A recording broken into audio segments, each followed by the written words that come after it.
Salut Sophia. Salut Manon, Bonjour à tous, tu vas bien?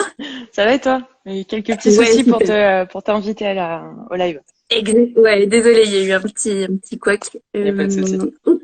Du coup, je suis une mission de lancer ce direct. Merci d'abord à toi d'accepter ce deuxième direct. On est trop contents que tu passes avec nous. Bah, avec Et du plaisir. coup, bonjour. C'est trop cool. Et du coup, bonjour à tous. Du coup, on est Weekendoo. On propose des ateliers d'initiation à l'artisanat avec plus de 400 artisans à travers la France, dont Sophia, qui est artisan cellier avec nous. Depuis quoi? Depuis maintenant un an presque? Non. C'est ça. Ouais, ouais, ça va faire un Je an. crois, je crois qu'on peut le fêter.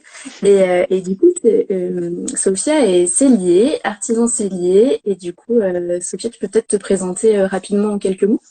Alors, effectivement, je suis artisan sellier, à ne pas confondre avec de la maroquinerie. Je suis le seul sellier de Weekendoo pour le coup. Et je vais faire aussi bien tout ce qui va être sellerie moto, harnachement. Je prends exprès deux exemples bien différents.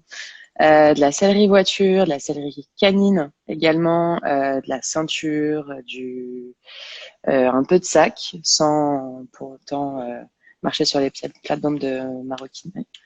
Et donc mon atelier est à Saint-Cloud. À Saint-Cloud, donc l'atelier Chadac. Donc n'hésitez pas par la suite si vous voulez aller voir un petit peu différentes choses que je peux proposer. Et notamment avec Weekendoo, moi je propose 3 ateliers pour l'instant. Il y en a un quatrième qui est en préparation.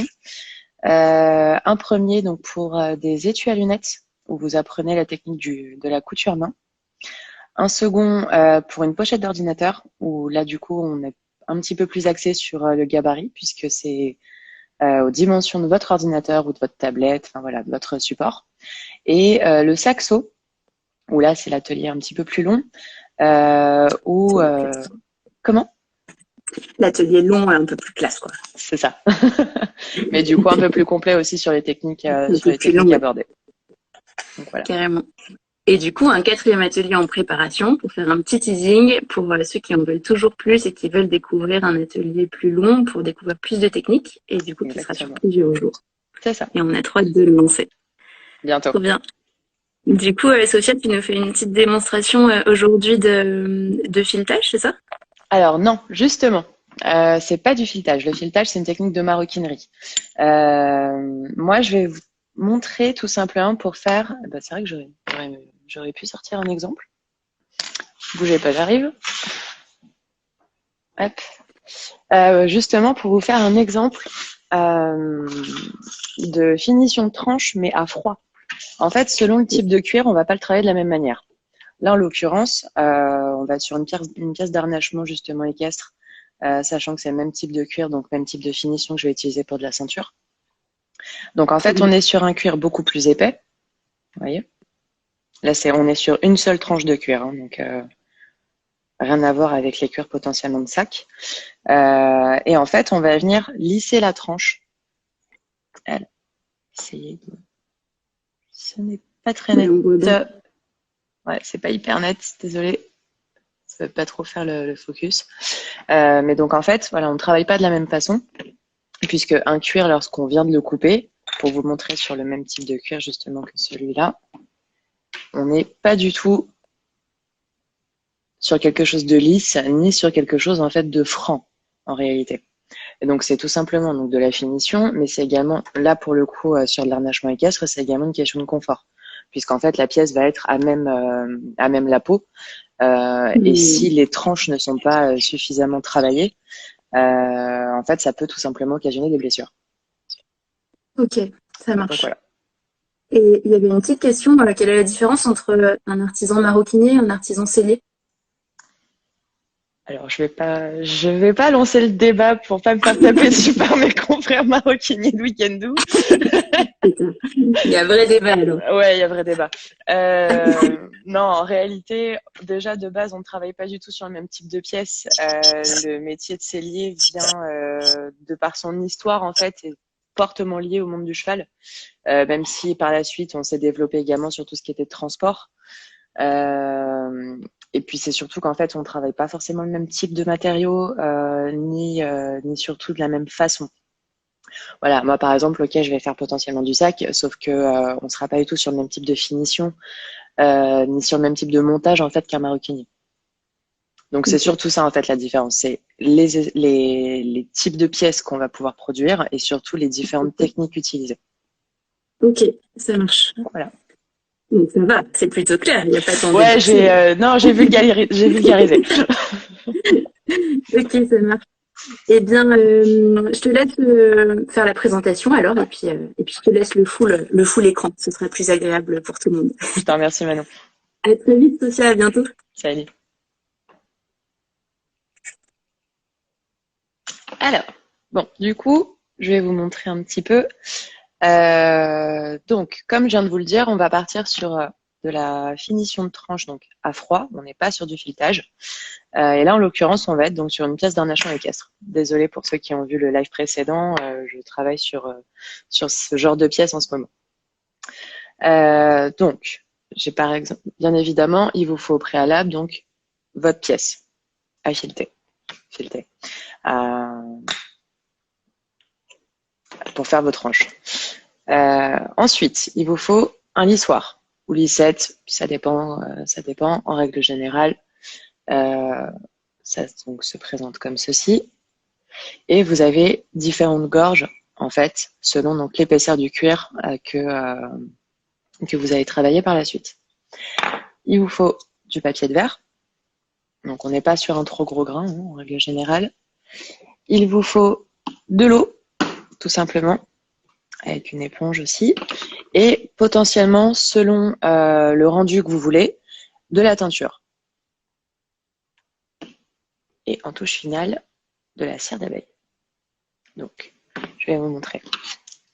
Là, pour l'instant, ma pièce, j'ai juste fait la coupe. Sauf que avant de pouvoir commencer à lisser votre pièce, vous allez déjà utiliser ce qu'on appelle un abacar. Et en fait, vous allez venir placer votre angle de cuir donc dans la gorge qui est ici. Donc en fait, pour créer tout simplement une espèce de chanfrein. Donc pour venir casser les angles. Donc ça, on va le faire déjà dans un premier temps. Hop.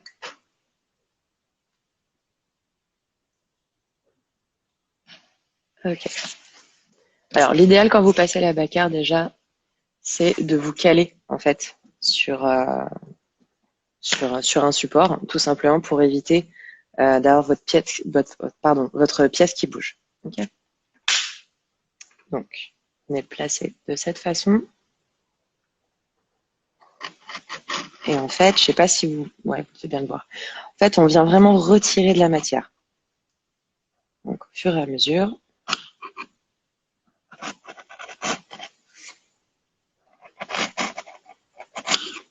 On vient vraiment donc arrondir. Là, en l'occurrence, il s'agit d'une future muserolle.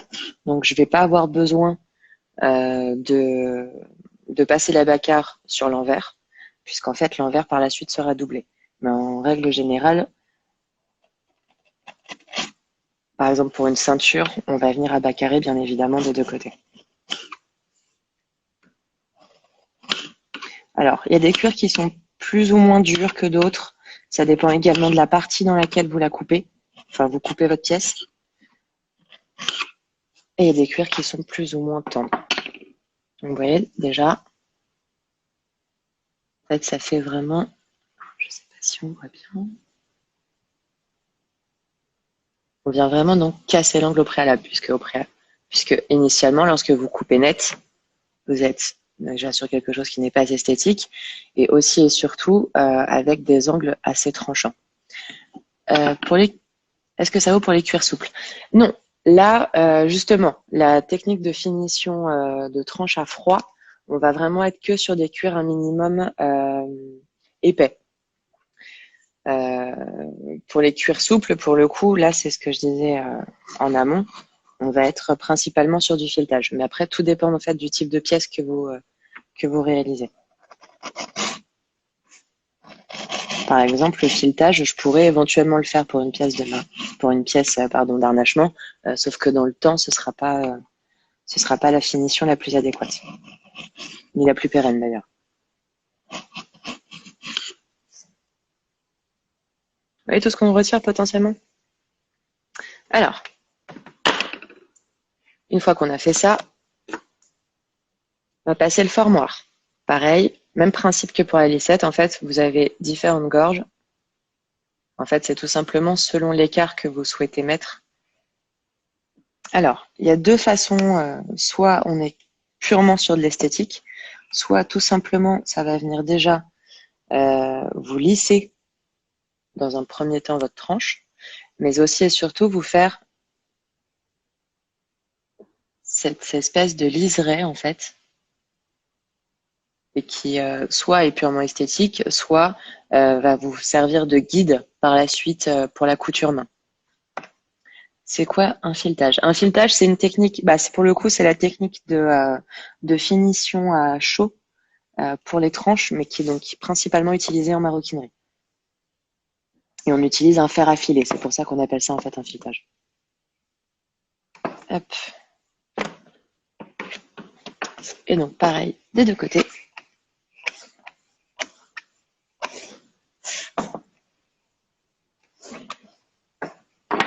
Et voilà.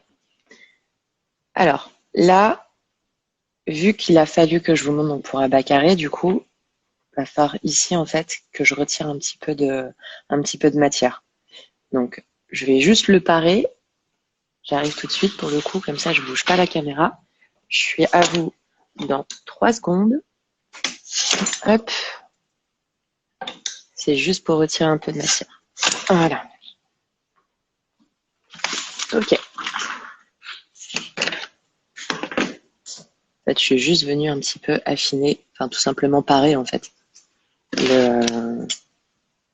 Parer le bout du cuir pour anticiper le montage par la suite.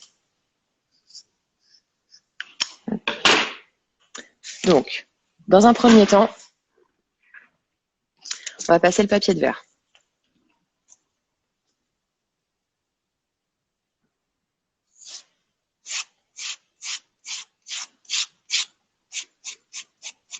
Alors, on a tous différentes façons de travailler les tranches, déjà parce que tous les cuirs, même là par exemple on est sur un cuir tanné végétal, mais tous les cuirs ne réagissent pas tout à fait de la même façon.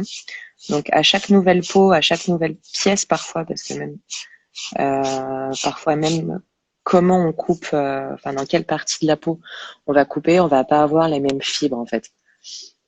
Donc du coup à chaque fois on redécouvre un petit peu le travail des tranches sur une nouvelle peau. Et vous voyez en fait le passage du papier de verre, c'est toujours dans un seul sens. Alors je lève la tête de temps en temps, donc n'hésitez pas si vous avez des questions. Hein.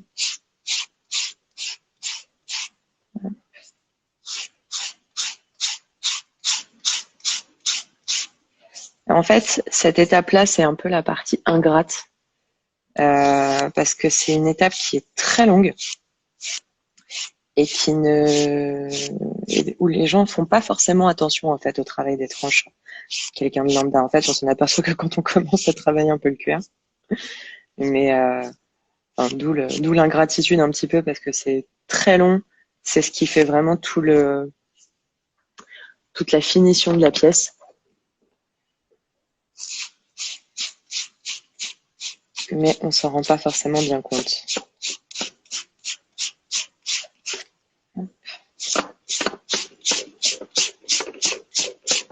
Bon, je vous rassure, je vais pas vous faire la totalité de la pièce, sinon la vidéo va durer beaucoup trop longtemps, puis je vais vous perdre. Donc je vais juste faire déjà juste une première partie. J'ai choisi une forme de morceau en particulier. Oui, là en fait c'est une future muserolle. C'est une pièce d'harnachement équestre qui se trouve en fait sur le chanfrein au niveau du nez en fait du cheval. Et vu qu'elle sera doublée, j'ai pas besoin d'abat carré sur l'envers de la pièce.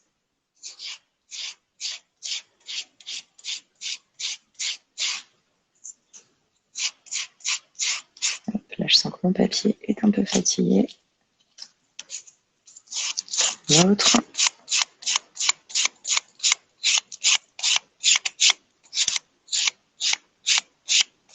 Ok, une fois qu'on a fait ça, n'hésite pas donc à retirer les petites peluches qui peuvent rester. Alors, moi personnellement, sur ce cuir-ci, je fais déjà un premier lissage à l'eau, tout simplement.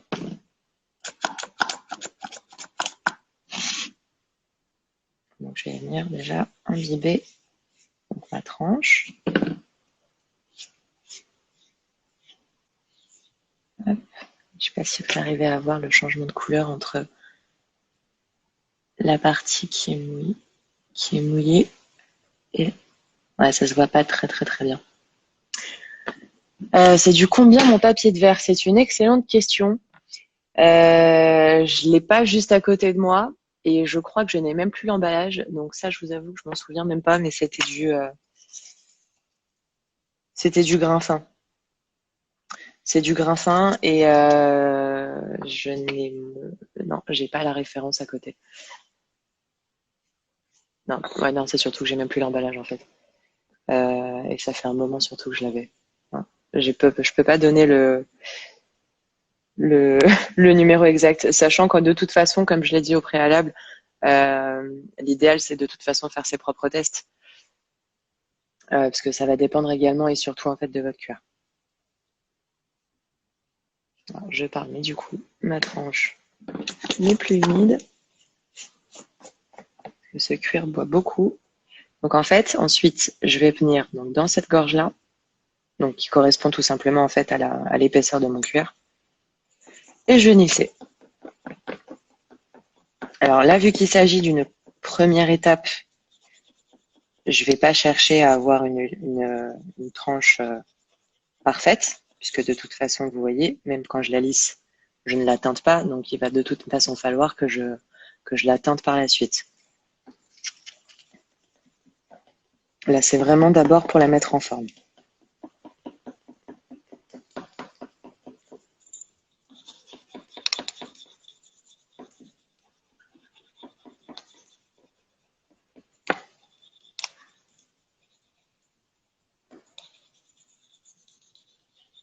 Alors, j'arrive à faire en sorte que ça soit suffisamment net pour que vous voyez la différence. Donc, vous voyez, par rapport à l'autre côté déjà, on a gagné en lissage. Alors, il faut passer le formoir quand le cuir est mouillé. Ça dépend du cuir en fait. Moi, au préalable, je fais un premier passage de formoir lorsque mon cuir est mouillé, mais parce que j'ai décidé de faire cette étape-ci. Maintenant, il y a des gens qui passent directement à la teinture. Un mélange de farine et d'eau. Non, pas du tout. C'est de l'eau pure, du robinet, tout ce qui est de plus basique. Comment s'appelle cet outil? De quel outil? Si c'est celui-ci, c'est une lissette ou un formoir. Si c'est un autre, pour le coup, va falloir me dire. En fait, ça dépend des fournisseurs. Il y en a qui appellent ça un formoir, d'autres une lissette. Il y en a qui appellent ça un formoir. Enfin voilà, toujours un petit peu particulier selon les fournisseurs, puis également selon les pays et les métiers.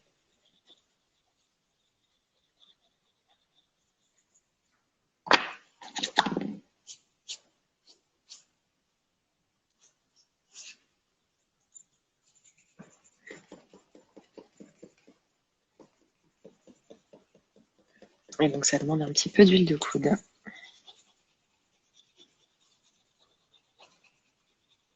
Hop. Donc, tout simplement, en fait, à la friction, ça c'est du buis hein, comme outil. Oui, exactement. Comme le premier outil, comment s'appelait-il? Qu'est-ce que c'était que le premier outil, malheureusement? Là, va falloir être un petit peu plus spécifique, j'en ai montré plusieurs. Oui, la lissette est en buis et je suis en train de montrer comment lisser des tranches à froid. Là, en l'occurrence, c'est sur un cuir tanné végétal, donc assez épais, puisque là, on est sur du 4,5 voire 5 mm d'épaisseur. Donc, pour une future pièce d'harnachement équestre. Hop, donc, entre les gorges et l'autre extrémité. C'est tout simplement une question de forme, en fait. Il y a des... Les gorges, en fait, vont venir vraiment arrondir des deux côtés. Maintenant, lorsqu'on a, par exemple, comme ici, un seul côté qui est à bas carré et l'autre qui est resté en angle droit, ça vient aider, en fait, de se servir de la pointe de l'outil. L'abacar, oui, c'est possible. Ceci, ça, c'est un abacar. Et en fait, il en existe différentes tailles qui dépendent tout simplement de l'écart de la gorge qu'il y a là. Donc, déjà, un premier passage à l'eau. N'hésitez pas à me dire si vous voyez bien, parce que vu que le téléphone est penché, moi, je ne vois pas bien ce que je vous montre. À l'inverse de là, où ça ne l'est pas. Il faut faire des allers-retours avec la lissette. Oui, à l'inverse du papier de verre, où on va venir poncer dans un seul sens, la lissette, c'est vraiment des allers-retours. Donc, première étape à l'eau.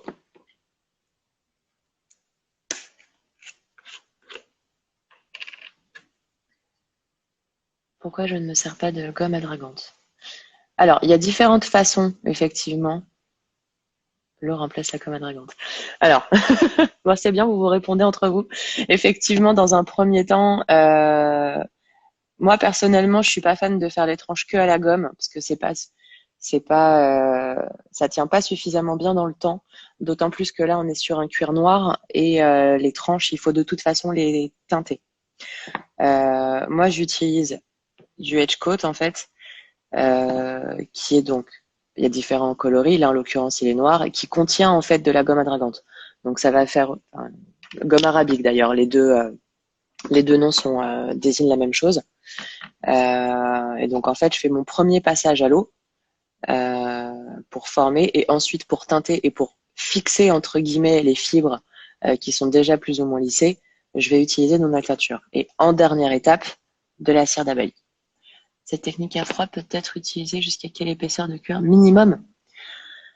Alors ça, malheureusement, il n'y a pas tellement de règles. Ça va vraiment dépendre en fait du type de cuir, de sa rigidité aussi, parce que un cuir épais est pas forcément un cuir rigide, et inversement pour un cuir souple. Donc ça, il n'y a pas tellement de règles. Après, pour un minimum de confort en termes de prise en main, je dirais que l'idéal, c'est quand même d'avoir un minimum de 2 mm. Mais il n'y a pas tellement de règles. J'achète où la teinture? Chez un revendeur, entre guillemets, spécialisé, pardon. Sinon, je pense que potentiellement, vous pouvez le trouver sur eBay.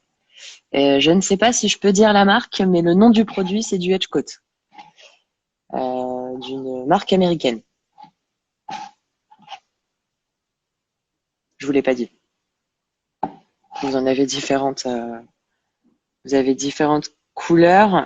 Vous avez du neutre, du noir, du marron foncé. Et de mémoire, vous avez du camel aussi. Et de mémoire, vous en avez encore une ou deux autres. Donc, vous voyez, donc au pinceau, je viens appliquer donc ma teinture. Je noie pas ma tranche dedans. D'ailleurs, moi, j'utilise cette marque-là, mais il y en a encore bien d'autres. Il n'y a pas une seule marque propice pour faire des tranches. Et je n'ai pas d'action chez eux. Donc, vous voyez, je prends même pas directement en fait dans le pot. Je viens prendre une toute petite quantité de ce qu'il y a dans le bouchon.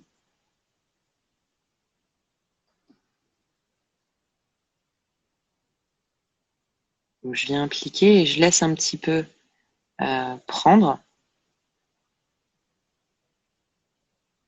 Que ça pénètre bien en fait dans la tranche. Que justement, si j'avais utilisé de la gomme en première étape, la tranche aurait été complètement imperméable, donc n'aurait pas pu prendre correctement la teinture. Ça ne boude pas les bords et donc tâche. Ça ne boit pas sur les bords et donc tâche. Timouni, je suis désolée, je n'ai pas compris. Donc n'hésitez pas à reformuler. Donc une fois qu'on l'a passé, on laisse un petit peu boire. Et pour le coup, on va venir encore repasser le farmoir.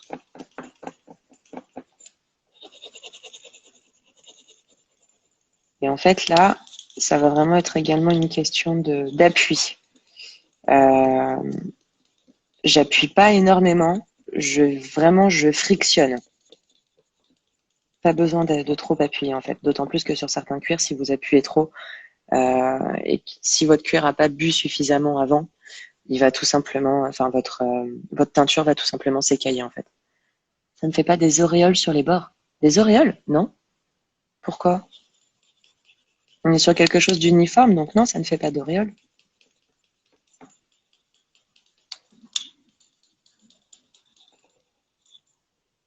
Attendez.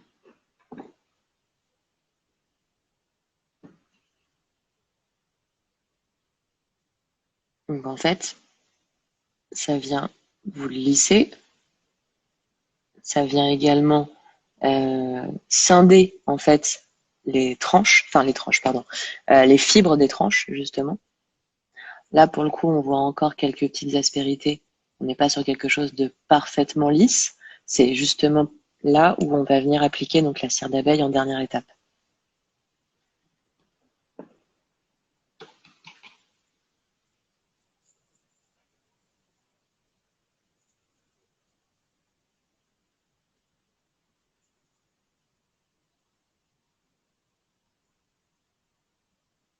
N'hésitez pas à me dire hein, si la caméra est pas bien inclinée, si vous ne voyez pas bien.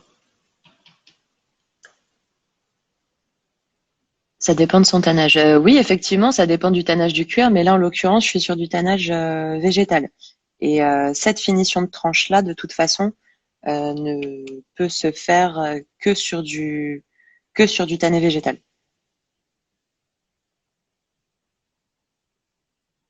Après, je ne sais pas effectivement si sur du minéral ou du chrome ça peut le faire, mais en l'occurrence, cette finition-là n'est pas adaptée en fait à ce type de cuir. Ça ne réagit pas du tout de la même façon. Donc de l'importance aussi de savoir justement d'où vient son cuir et de quel type de tannage il s'agit.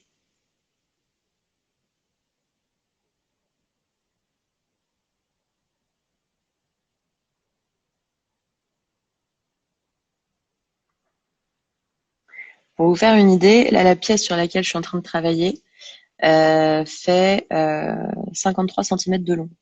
Donc on n'est pas non plus sur quelque chose de particulièrement long pour le coup. Parce que je vous laisse imaginer le temps que ça prend lorsqu'on fait une ceinture. Aussi avec plusieurs épaisseurs de cuir. Oui, ça c'est pas un souci à partir du moment où les épaisseurs en fait sont maintenues, donc que ce soit par de la couture ou de la colle. Alors bien évidemment, si la colle a été, enfin si la prise a été suffisante, il n'y a pas de souci pour faire différentes épaisseurs. Au contraire, en fait, c'est vraiment pour faire de la finition. Est-ce la même technique s'il y a deux tranches ensemblées? Oui, bah voilà, justement. C'est exactement la même technique potentiellement.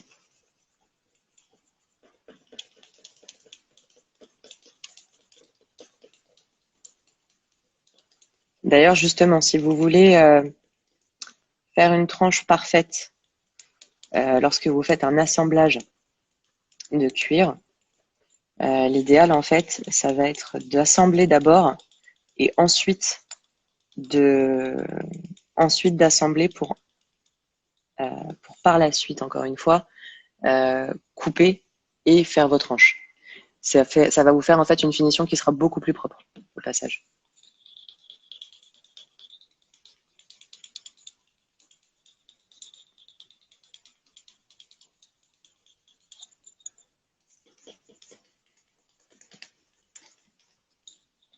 Alors après, il y a différents rendus qu'on peut donner. On n'est pas obligé d'avoir un effet brillant. On peut avoir un effet plus ou moins mat. Ça, pour le coup, ça dépend des goûts. Bien évidemment, ça n'altère pas la pérennité de la pièce, ni ses tranches. Et là, personnellement, je suis pas une grande fan des tranches brillantes. Et pour le coup, ce produit fait des tranches particulièrement brillantes. Et c'est aussi pour ça que je vais rajouter juste après de la cire d'abeille, parce que ça va donner un côté un petit peu matifiant, en plus de venir protéger la pièce.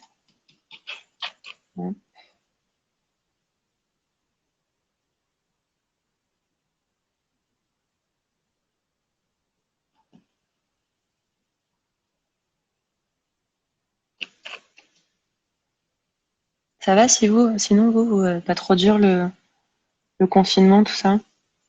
N'hésitez pas à en parler si vous le souhaitez dans les commentaires. Je ne comprends pas pourquoi ce n'est pas adapté pour du cuir tannéchrome. Ce sont les produits qui ne sont pas adaptés ou bien le procédé en lui-même.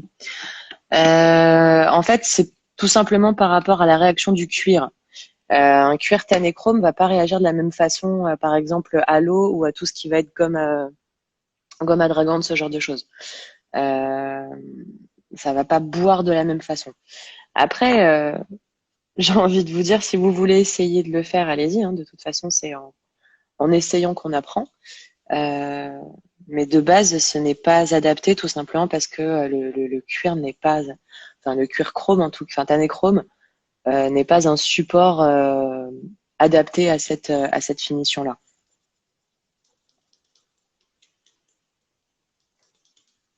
Plus qu'une question de produit ou quoi que ce soit.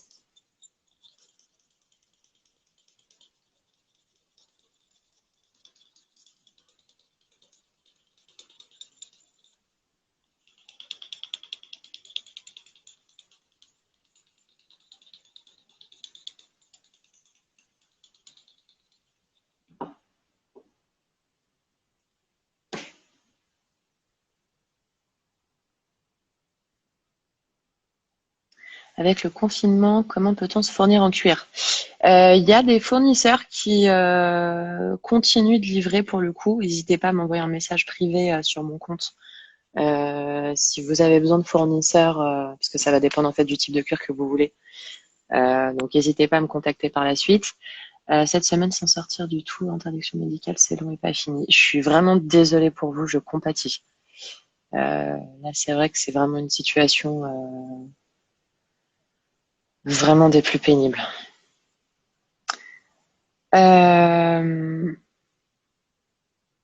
Du coup, là, j'ai fait donc mon premier passage, enfin, donc un passage à l'eau et un passage de teinture. N'hésitez pas à me dire si vous voyez pas bien. Encore une fois, je ne suis pas face au téléphone, donc je vois pas très bien. Pourrez-vous voir la vidéo en replay? La vidéo sera par la suite disponible en story sur le compte Weekendoo et donc pendant 24 heures et par la suite encore sera postée sur YouTube. Donc vous en faites pas. D'ailleurs pour ceux qui n'ont pas vu, j'avais fait une démo il y a 2 semaines de couture main au point sellier, qui est disponible justement sur le compte Weekendoo, enfin le compte YouTube de Weekendoo. Donc pour vous montrer la différence, on est quand même parti de ça. Et là, pour l'instant, on en est là.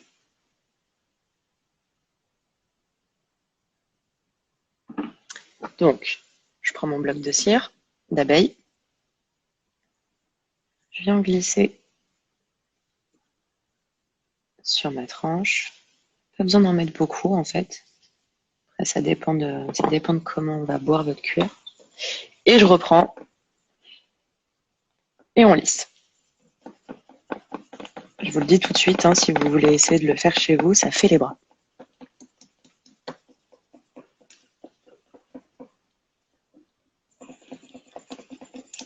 Après, potentiellement, on a ce genre d'outils en fait qui peuvent être adaptables sur Dremel. Personnellement, je suis pas fan, tout simplement parce qu'en fait, c'est une question d'inclinaison et vous gérez pas complètement en fait l'inclinaison. Donc, vous n'avez pas quelque chose de parfaitement rond. Mais bon, c'est un avis personnel, mais ça existe.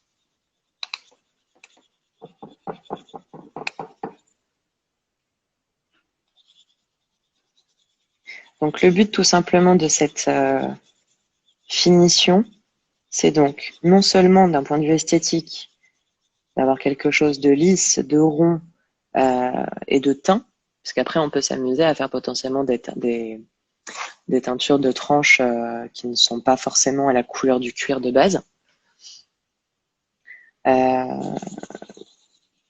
Donc non seulement quelque chose d'esthétique, également et surtout, donc selon l'utilisation future de la pièce, du confort. Parce que je sais pas, enfin, je pense que tout le monde, enfin, vous ferez attention la prochaine fois que vous aurez une ceinture ou pour les cavaliers une pièce d'harnachement en cuir et vous regarderez les tranches. Vous passerez votre main sur la tranche et surtout au niveau des angles. Vous verrez si le travail a été suffisamment bien fait. Parce que ça, potentiellement, ça peut être tout simplement un risque de blessure, en fait.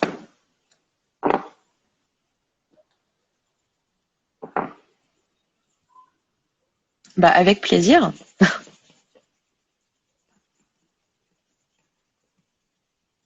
Hop.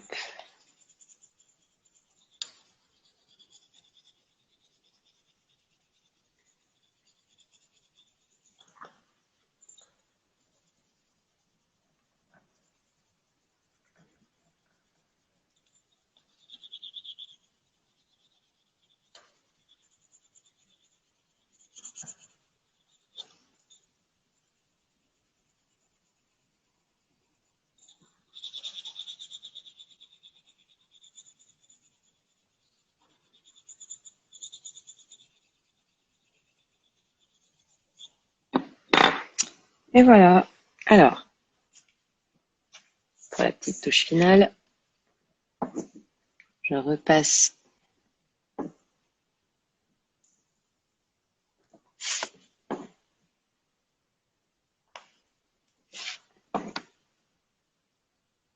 hop, tout simplement donc, pour refaire le liseré et pour venir bien scinder en fait les tranches. Et là, du coup, on a quelque chose de parfaitement lisse. Quand je fais les tranches, elles s'écaillent. Quelle est l'erreur sur cuir d'environ 4 mm tanné végétal? Sans voir votre technique, pour le coup, je peux pas vous dire. Je peux pas vous dire parce que ça va dépendre potentiellement si vous le tapez dans du collet, vous allez avoir des fibres qui vont être beaucoup plus, enfin beaucoup moins. Bah, j'en perds mes mots, dis donc. Collées. Donc du coup, en fait, ça va être un peu plus compliqué, mais limite en fait, ça, on est un petit peu plus technique. Donc si vous voulez, on en parlera. N'hésitez pas à m'envoyer un message privé. Comment s'appelle cet outil? Un formoir, tout simplement. Donc, du coup, ce que je vous disais, on est parti donc de ça. Ce serait bien que ça fasse la mise au point.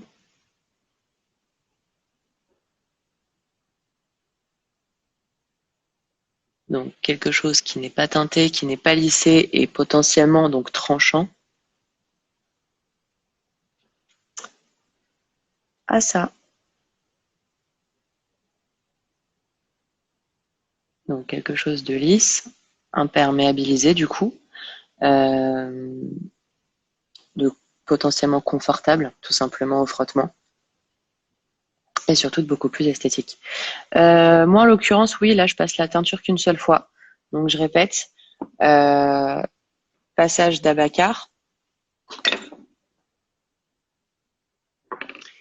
Ensuite, le formoir une première fois, papier de verre, de l'eau, et vous venez lisser. Ensuite, vous venez teindre, ou pas, hein, ceci dit, vous pouvez très bien faire quelque chose de neutre, hein, c'est pas un souci. Et en dernière étape, pardon, en avant-dernière, passage de cire d'abeille. Et pour le coup, pour finir, un deuxième passage donc de formoir pour justement avoir quelque chose de parfaitement propre et un joli liseré. Donc voilà. N'hésitez pas, hein, du coup, comme je disais tout à l'heure, j'avais fait déjà un premier live qui est disponible donc sur la page YouTube de Weekendoo sur la démonstration du point cellier, donc de la couture main. Et potentiellement, si vous voulez voir une autre formoir avec un O.